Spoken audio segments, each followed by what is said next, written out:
Hi guys, this is Scott Saylor. Thanks for tuning in to another episode of the Military Minute. We have a very distinguished guest with us here today. We're going to try to bring you guys some value in regards to programs, products that might be available. We're trying to promote more of the first-time homebuyer thing. So I brought in a wonderful agent who knows the market very well, Mr. Michael Vandergrift.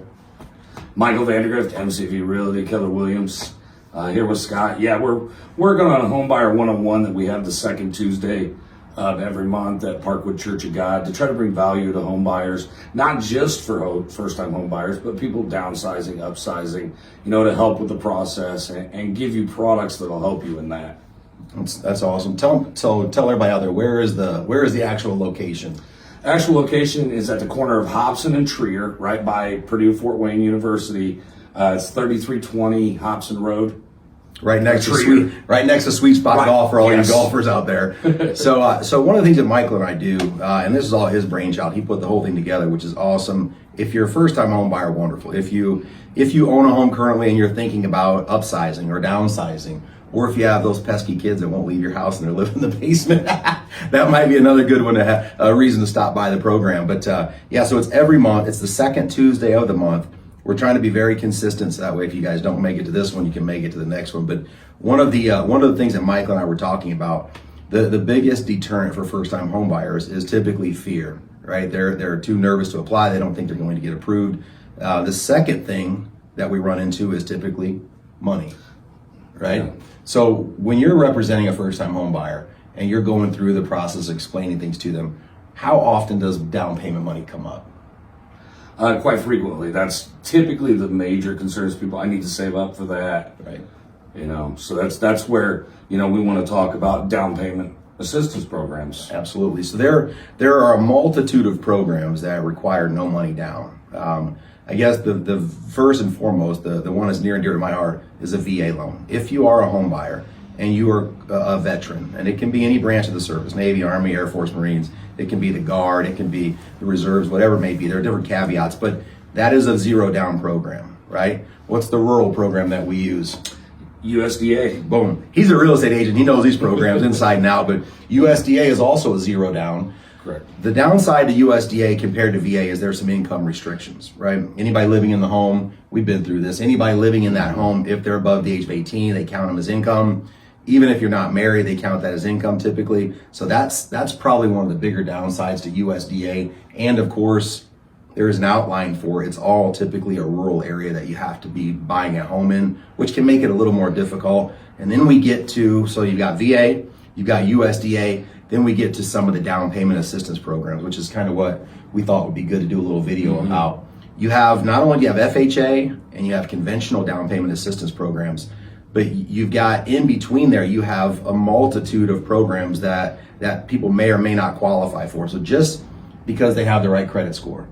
Correct. Or just because you're a first-time home buyer, or just because you have just enough of the income to qualify, doesn't always guarantee that you're going to get qualified for that program. But and we've had clients over the years, sometimes they qualify for the program, get a pay raise, now they no longer qualify for the program. So take some time, ask some questions from your lender, find a professional real estate agent that understands the market, that understands these programs.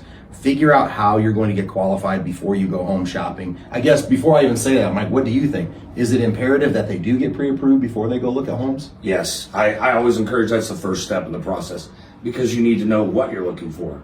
And different programs have different eligibility requirements. Like USDA, big thing is the eligibility of the map, where you can look for a home. Where you're allowed to. And people's situations, these programs change constantly, even during the year. It's not just a year to year. Right. So what you may not have qualified last year or the year before, you may now.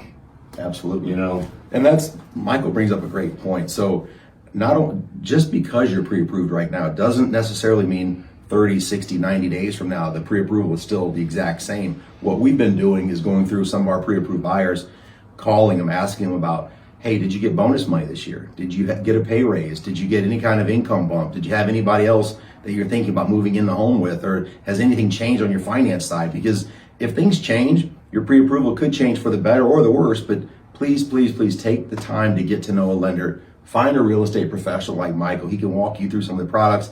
questions he can't answer, we might be able to help answer, okay? Mike, anything you want to add to that? I think another big fear I want to address here, and you're going to know when I tell people, they're worried about the credit hit. Yeah.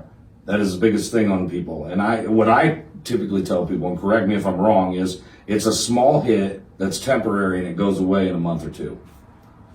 He literally nailed it, guys. So one inquiry, a couple of inquiries is not going to drag the scores down so badly that you're not going to get qualified, hopefully. If you're right on the cusp, it could impact that. In that case, we have a soft pull, which we can do a soft pull. We're fine doing it. The problem we run into doing a soft pull, guys, is when we do a soft pull, we cannot underwrite the file based on a soft pull. So eventually we have to pull credit. Once we've pulled credit, we're fine there. But yeah, until we've actually pulled credit, there's not a whole lot we can do. But the thing that we talk to borrowers about all the time is if your scores are so bruised right now that you're not going to be able to buy a home, having a mortgage inquiry is not going to drag them down another 60 or 80 points. But what it will do is gives us a chance, and you and I have been through many. We've helped repair credit. We've helped rescore borrowers to get them eligible to buy a home. I mean, we've worked together on files. We've done business personally together. Well, we know how each other thinks, and we know how to get the best out of people, and we know how to explain that to clients. So please call a lender, call a real estate agent, get your ducks in a row before you go looking at homes. Talk to one of us about these programs, and if there's anything we can help with, I mean, this guy's been in a while. I've been doing it a while. We're happy to do that. If nothing else, at least let us answer your questions. Michael, anything you want to tell us before we sign off? Absolutely. Yeah, and if you can't make it to the Homebuyer 101, feel free to reach out to us. We'll meet with you privately. Absolutely, guys. Thank you. Have a great, Thursday? Have a great Thursday, and Thanks. Try to stay dry.